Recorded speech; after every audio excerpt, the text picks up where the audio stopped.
पैतृक संपत्ति को पिता बिना पुत्र की सहमति के नहीं बेच सकता। इस पर कोर्ट के आदेश और क्या कहता है कानून, इसके बारे में आप जानेंगे। इस टॉपिक में हम 4 पॉइंटों पर बात करेंगे कि हिंदू विधि की 2 शाखाएं मिथाक्षरा और दाया भाग, वो भी समझना आपको जरूरी है। और पुत्र की बिना सहमति के पिता जमीन नहीं बेच सकता है, इसका स्पष्टीकरण देंगे आपको। दूसरा, बची जैसे मान लीजिए बेची हुई संपत्ति जो है अगर बेच भी दी है तो उसकी रजिस्ट्री कैंसिलेशन की वापस लेने के लिए कहाँ पे प्रोविजन किया गया है, उस एक्ट के भी बारे में बात करेंगे। तीसरा, पैतृक संपत्ति की रजिस्ट्री रुकवाने के लिए आपको ड्राफ्टिंग एप्लीकेशन के बारे में भी बताएंगे। अब आप कहेंगे कि पुत्र के बिना सहमति के पिता जमीन नहीं बेच सकता, ये कहाँ कानून है? तो इस कानून को जानने के लिए आपको जानना होगा हिंदू विधि की 2 शाखाएं मिथाक्षरा और दाया भाग। अपने पूरे भारत पर, लगभग पूरे भारत पर मिथाक्षरा शाखा प्रभावी होती है और मिथाक्षरा से ही हिंदू विधि में जो भी हिंदू हैं उन पर मिथाक्षरा लागू होती है और मिथाक्षरा से ही जो है उत्तराधिकार क्रम डिसाइड होते हैं। अब मिथाक्षरा शाखा जो है उसका कानून क्या कहता है?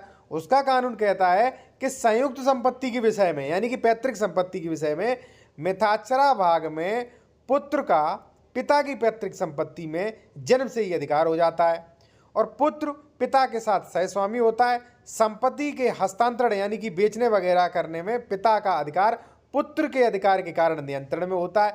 एक के मरने के बाद दूसरा संयुक्त परिवार का उसे अंश को उत्तरजीविता के तौर पे प्राप्त करता है। किसके तौर पे? उत्तरजीविता, अपनी जीविका चलाने के लिए। ठीक है, स्पष्ट प्रोविजन किया गया है साथियों, जब आप मिथाक्षरा शाखा देखेंगे उसमें। अब साथियों देखिए, अंतरण यानी कि साथियों वसीयत है, गिफ्ट डीड है, सेल डीड है, कुछ भी नहीं कर सकता है। ठीक है, क्यों नहीं कर सकता? ये देखिए यहाँ पे स्पष्ट लिखा है, पुत्र के अधिकार के कारण पिता का वो नियंत्रण में रहता है अधिकार। ठीक है, दूसरा देखिए बिल्कुल स्पष्ट कर दिया है हस्तांतरण के संबंध में। हस्तांतरण देखिए, हस्तांतरण जो बेनामा, हस्तांतरण का मतलब है प्रॉपर्टी ट्रांसफर करना, यानी कि बेनामा करना, वसीयत करना या दान देना। ठीक है, तो ऐसी चीजों के संबंध में संयुक्त परिवार के सदस्य संयुक्त संपत्ति में अपने अंश को तब तक हस्तांतरित नहीं कर सकते जब तक वह अविभक्त हैं। ठीक है, स्पष्ट मेंशन किया गया है। ठीक है, तो इससे साफ सिद्ध होता है कि जो आपके पिता की पैतृक संपत्ति है, पैतृक संपत्ति वो संपत्ति जो आपके पिता को बाबा से मिली थी, जो पीढ़ी दर पीढ़ी चला आ रही है, विरासतन मिली थी, उसे कहते हैं पैतृक संपत्ति। और स्पष्ट प्रोविजन है कि भाई जो पैतृक संपत्ति है वो आपने जीविका चलाने के लिए प्राप्त की है विरासतन। ठीक है, तो आप उसे बेच नहीं सकते, बिगाड़ नहीं सकते आप उसे, स्पष्ट प्रोविजन है। अब साथियों मैं आपको बताऊंगा कि जैसे मान लीजिए आपके पिताजी जो हैं वो अयासी कर रहे हैं, उन्होंने मान लीजिए ज़मीन बेचने की ठान ली है, ज़मीन बेच रहे हैं, तो आप उसे कैसे रुकवाएं, या मान लीजिए आप रजिस्ट्री कैसे कैंसिल करवा सकते हैं, इसका प्रोविज़न कहाँ किया गया है? साथियों इसका भी प्रोविज़न किया गया है, मैं भी आपको बताऊँगा। देखिए एक चीज़ मैं आपको साथियों और बता दूँ कि अगर आपके पिता पैतृक ऋण को चुकाने के लिए संपत्ति बेच रहे हैं पैतृक, फिर आप लीगल तरीके से कुछ नहीं कर सकते हो। ठीक है, ये सुप्रीम कोर्ट ने एक निर्णय में डिसाइड किया था कि पैतृक जमीन को पैतृक ऋण चुकाने के लिए बेचा जा सकता है। कि भाई ऋण भी तो यानी कि कर्जा भी तो पैतृक ही है ना, पैतृक ऋण है या मान लीजिए बीमारी के कारण है। ठीक है, तो 1-2 कंडीशन ऐसी हैं, 2-3 कंडीशन जहाँ पे बेच सकते हैं, बाकी आप नहीं बेच सकते, किसी भी कानून में नहीं है। ठीक है, अब सवाल आता है कि चलिए बहुत हो गया, अब कि बेची हुई संपत्ति जो है, मान लीजिए जो भी संपत्ति है बेच दी है हमारे पिताजी ने, तो आप उसे कैसे रुकवाएं, वापस कैसे करें, ये विद प्रूफ के मैं आपको बताऊंगा। लेकिन इससे पहले एक चीज़ साथियों मैं आपको बता दूं, यदि आप कोई भी लीगल एडवाइस, कानूनी सलाह लेना चाहते हैं साथियों, ले सकते हैं। कॉन्टैक्ट नंबर वीडियो की डिस्क्रिप्शन में दिया गया है। आप डॉक्यूमेंट्स भी वेरिफिकेशन करा सकते हैं अगर आप उत्तर प्रदेश में ज़मीन खरीद रहे हैं तो। ठीक है, देखिए अब मैं बताने जा रहा हूं, जैसे मान लीजिए आपके पिता ने पैतृक संपत्ति बेच दी है, गिफ्ट डीड कर दी है, वसीयत कर दी है, तो आप उसे आपास्त कैसे करवा सकते हो।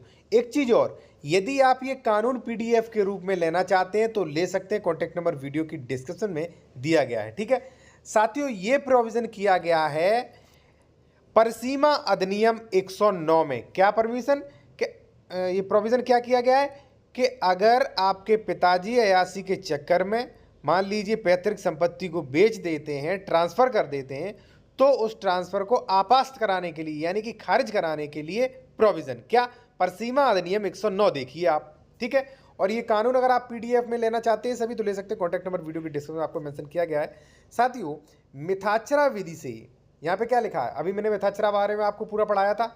मिथाक्षरा विधि से शासित हिंदू द्वारा उस अन्न संक्रमण को जो उसके पिता ने पैतृक संपत्ति का किया है, ठीक है। यानी कि साथियों, अगर मान लीजिए देखिए, अगर आप हिंदू हैं, ठीक है, भारत से हैं, तो लगभग पूरे भारत में मिथाक्षरा विधि लागू होती है। तो आप मिथाक्षरा विधि से शासित हुए, तो यानी कि मिथाक्षरा लॉ जो है वो कहता है कि भाई पैतृक संपत्ति में पुत्र का अधिकार होता है, नहीं बेच सकता, वो आप पर भी लागू हुआ।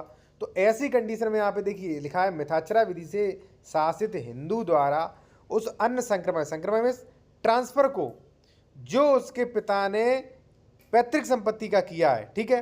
ट्रांसफर मतलब गिफ्ट डीड, सेल डीड, आपास्त कराने के लिए, यानी कि खारिज यानी कि कैंसिल कराने के लिए 12 वर्ष, कितना समय है, 12 वर्ष, जब अन्य संक्रमणी संपत्ति का कब्जा ले ले, ठीक है।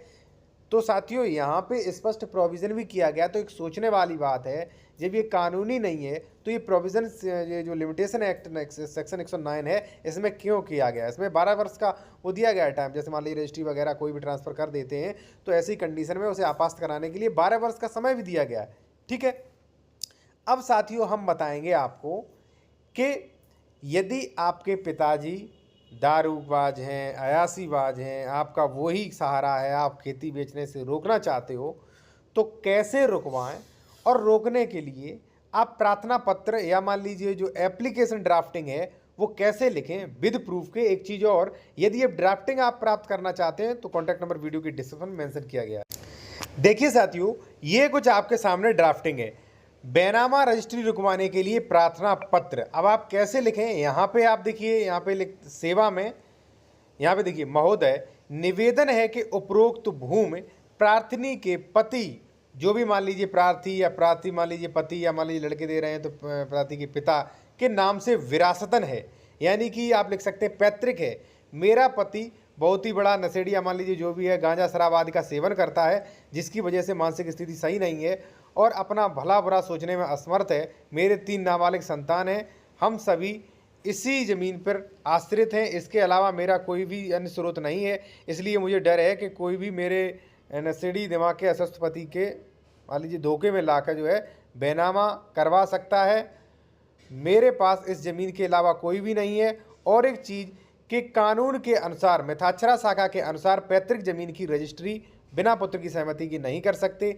इस वजह से जो है ये बैनामा जो है रोका जाए। अतः श्रीमान जी से निवेदन है कि उपरोक्त आधार पर मानवीय दृष्टि को अपनाते हुए आप जो है इनकी रजिस्ट्री रुकवाने का कष्ट करें।